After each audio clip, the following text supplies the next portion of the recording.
웨이트 트레이닝을 하고 있다면 등산을 월 1, 2회만이라도 꼭 해보시는 것을 추천드립니다. 무산소 운동으로 인해 발생한 염증의 배출을 도와주고 체내 혈액순환을 개선하여 근육 합성까지 원활할 수 있도록 도와주는 천연 스테로이드입니다.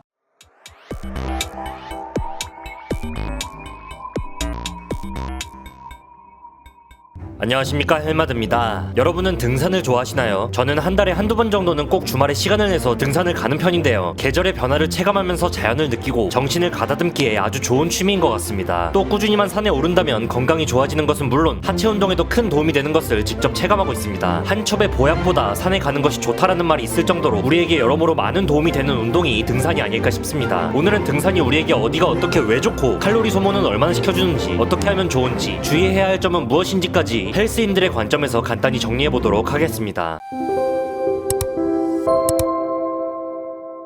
등산은 기본적으로 경사진 곳을 오르고 내리는 행위입니다. 나무와 흙 그리고 피톤치드로 가득한 공기와 함께 걷다 보면 엄청난 개운함을 느낄 수 있죠. 이 등산의 장점을 하나하나 나열해볼까요? 첫 번째, 강도 조절이 가능하다. 등산은 굉장히 힘든 운동이라는 인식이 강한데 당연히 그럴 수밖에 없는 것이 등산을 할 때 우리는 심장과 폐는 물론 인체의 모든 부위의 근육, 뼈, 관절 등을 고루 사용하게 됩니다. 심폐지구력은 당연히 강화되고 하체 근력도 비약적으로 상승하면서 각종 성인병과 정신질환까지 예방해주죠. 보통 등산은 시간당 500에서 700칼로리를 소모시켜주는데 계단 오르기의 칼로리 소모량과 비슷한 수준입니다. 지속적으로 달리는 러닝이나 고중량을 사용하는 웨이트 트레이닝과 같은 운동과는 다르게 너무 숨이 차거나 다리가 아플 땐 쉬어갈 수도 있고 생각보다 컨디션이 괜찮을 땐 스퍼트를 낼 수도 있다는 점에서 이 등산은 인터벌 트레이닝과 유사하다고 볼 수 있습니다. 즉 등산은 유산소 운동과 무산소 운동이 결합된 하이브리드 운동 형태라는 거죠. 본인의 템포에 맞게 강도 조절이 가능하기 때문에 등산은 크게 힘들이지 않고 할 수 있는 운동인 겁니다. 두 번째, 코어와 하체 근력 강화에 좋다. 등산은 보통 자신의 최대 운동 능력의 70에서 80% 정도의 힘으로 근육을 장시간 사용하게 된다고 알려져 있습니다. 이 과정에서 하체와 코어의 근력 그리고 근지구력이 향상되죠. 등산을 통해 단단하게 단련되는 코어와 탄탄해지는 하체는 특히 저같이 오래 앉아있는 직장인들에게 운동 수행 능력을 키우고 싶은 초보 헬스인들에게 큰 도움을 줍니다. 세 번째, 맑은 공기로 신체를 정화하고 혈액순환을 좋게 한다. 등산은 자연의 에너지를 받는 운동이기에 스트레스 해소에도 효과적입니다. 맑은 공기, 알록달록 물든 단풍 등 산속의 자연은 정신적 만족과 함께 스트레스를 해소할 수 있도록 돕습니다. 여러 의학저널의 연구 발표에 따르면 등산은 우울증 예방과 치료에 좋고 특히 여러 사람과 어울려서 하는 경우 그 효과는 더욱 극대화된다고 합니다. 뿐만 아니라 현대인들은 주된 거주지가 도심 속이나 그 외곽 지역인 경우가 많은데 미세먼지까지 심해지면서 좀처럼 맑은 공기를 마실 기회가